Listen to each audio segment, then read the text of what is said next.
everybody. So I know it's been a really long time since I posted up here. So I figured that since it's been such a long time, I would give you guys a little bit of a catch up on what's going on.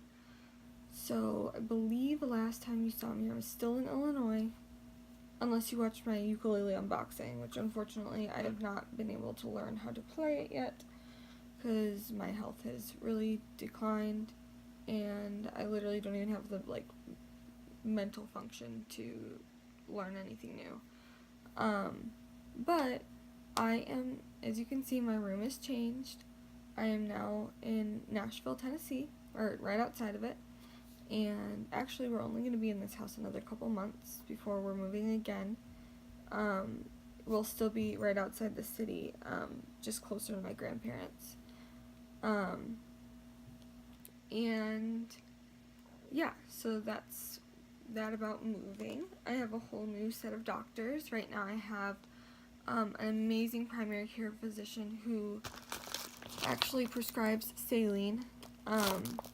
So I'm going to be setting that up during this video because I really need to get it set up. But as you can see, I decked my little pump out. Her name is Martha. And let's see what else. She prescribes IV saline, and she's prescribing me IV nausea medication called Compazine. Sorry for the crunching. All done. An IV Compazine, which is making a huge improvement in my quality of life.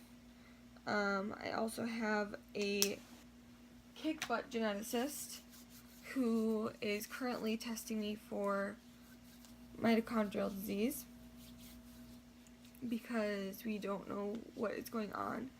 I have a new pulmonologist who was doing some thorough testing and found that my muscle weakness, we did PFTs sitting up like normal, and then we did PFTs laying down, and it just showed that my muscles were not strong enough to breathe for me when I'm laying down, which is concerning. And so we're going to do more blood work, which should be back next week, and we're going to be doing a sleep study to see how I'm breathing when I'm sleeping, because I am laying down for a long period of time, and I do have a confirmed case of sleep apnea. So I have a new central line. That's my new central line. It's a port. Her name is Dory. This is my old port, which I know in previous vlogs I talked about.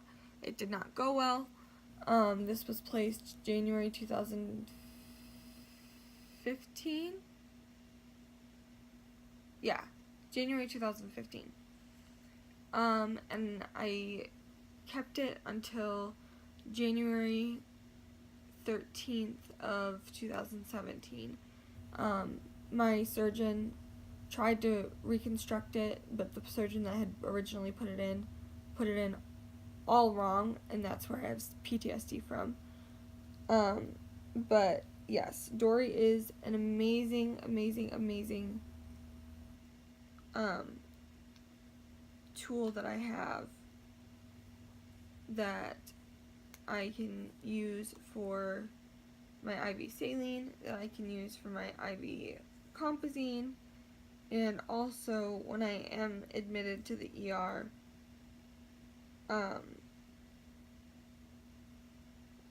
or when I go to the ER and when I'm admitted, they don't have to look for a line for an IV. They don't have to look for a vein. So it's already, blood draws are really easy. It just makes my life so much easier. I am accessed 24/7 because I'm supposed to be on continuous fluids. Right now that's not really happening because of the saline shortage, but the reason why I'm supposed to be on 24-hour fluids is because my gastroparesis is really bad. So right now I'm really having a hard time keeping any food down, and even liquids. I'm probably going to be sipping... Rude, Martha. I'm probably going to be sipping on the water throughout because my mouth gets really dry. But my stomach just does not want to deal with liquids at all, and even less with food. I have very few foods that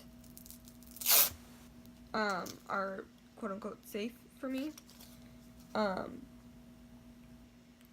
I'm working with it. My doctors are keeping a close eye on my labs and all of that.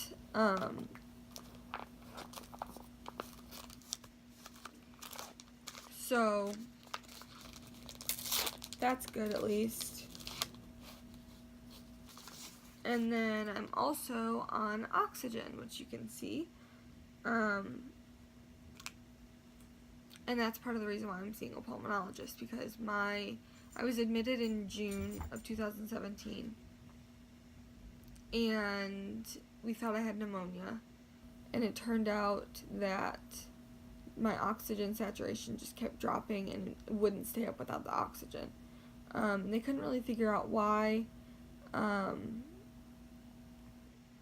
I was there for about a week, and they still couldn't figure out what was causing it, but every time I went off of the oxygen, my breathing got really labored, and my oxygen dropped into the mid to low 80s, and it still does. We've done trials off of it for, every couple months. I've done trials off of it on my own to try and see how long it takes for my lungs to deteriorate. But yeah, so that's why I'm on oxygen right now, because my body doesn't know how to do its job.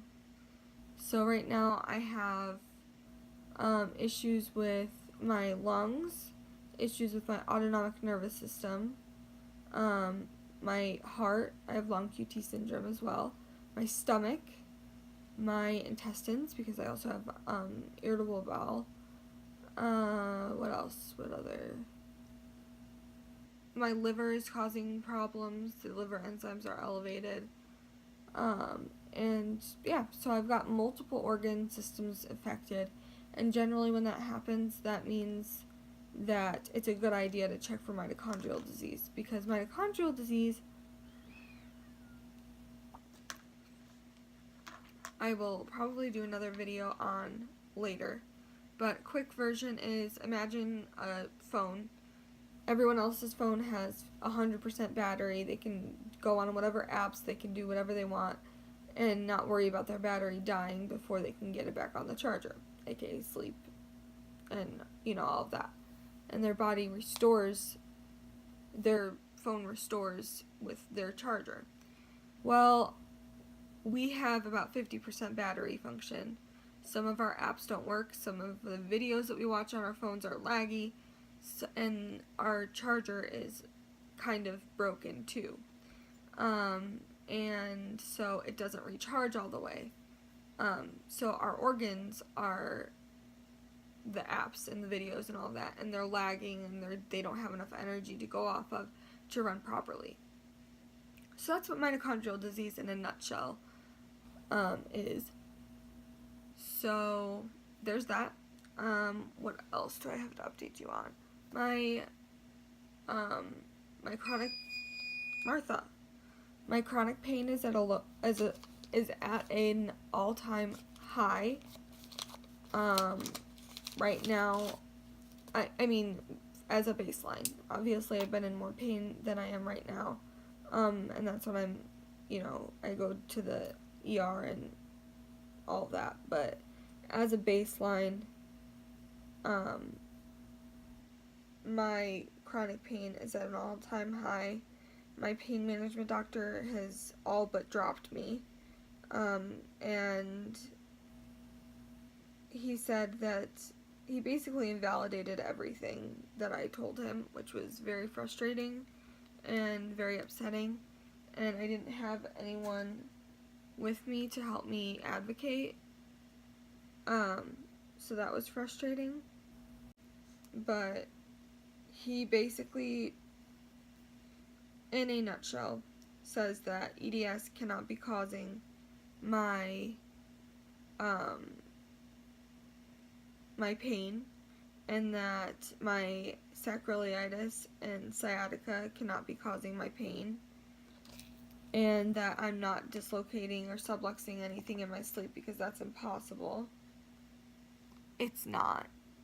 When your muscles are relaxed, your muscles with EDS, your ligaments and tendons, the things that are supposed to keep your joints in position, are not working. They're too lax.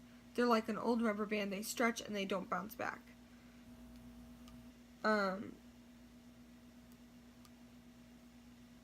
So our muscles do the job of the ligaments and tendons. And, sorry, I'm just priming my tubing. So the muscles do the job of the ligaments and tendons, and they tense up and they try and keep your joints in place, which means a lot of muscle pain, muscle spasms, muscle fatigue.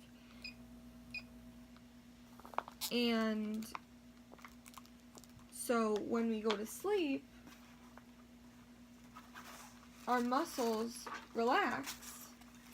And because the muscles then are relaxed, that means, sorry, I'm just putting my fluids in my Overcomer bag. Not sponsored, but please go check out the Fry Life. This is where the bag is from. They're friends of mine. Well, I consider them friends of mine. I'm not sure if they know exactly that I exist, but I highly suggest it because Mary has cystic fibrosis and raises a lot of awareness for invisible diseases and rare diseases over on their channel, and they're just a super nice family.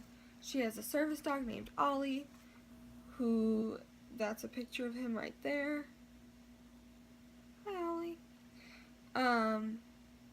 Yeah, and this Do What You Think You Can't Do is also from them. As you can tell, I'm a huge fan of them. Yeah. So anyways, the muscles relax in your sleep, and that's when the joints will subluxate, because the muscles aren't holding them together like they do during the day. So his basis on all of that is ridiculous, and he does not know enough about EDS to be telling me that EDS can't cause pain. So I have an email in with a pain management anesthesiologist in Rhode Island that that actually specializes in EDS and chronic pain. And I'm hoping that he will be willing to see me. But in the meantime, I don't know what I'm going to do. He is proposing that he takes me off of all pain medication because he doesn't think it's doing my body any good. And I beg to differ, because I think it's giving me a quality of life. And I would much rather have that and some issues later on than have no quality of life in anticipation of not having issues later on. So, yeah, I think that's pretty much it as an update on how I'm doing. Right now I have a friend staying with me. She's moving down here from New York, and I'm excited to have a friend in the area.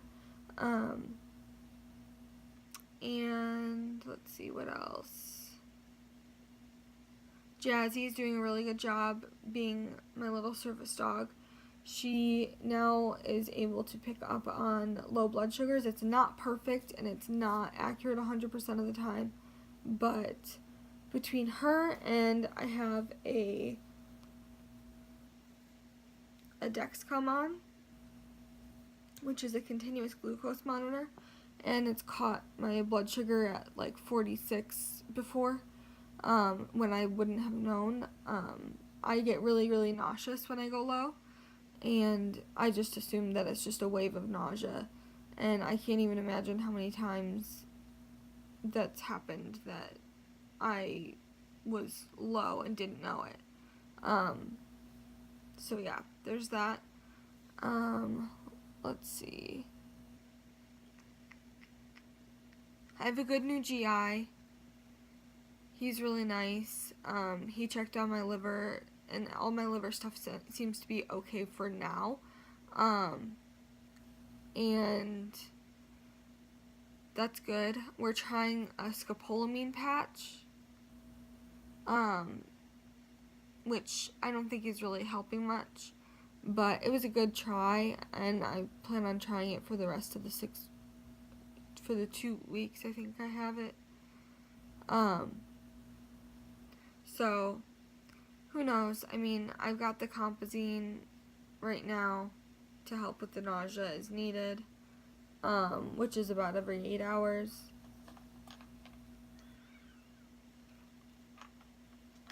And I'm just stuck with eating my safe foods, which I can handle that for right now. It's not a long-term solution, but it's something I can handle for right now.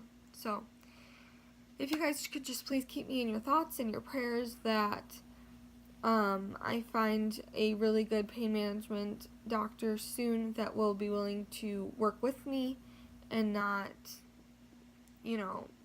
be a dictator over my entire body and my life, because that's what's happening right now.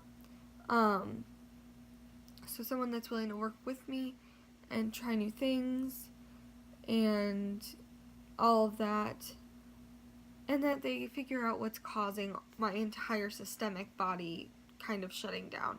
I would so appreciate that.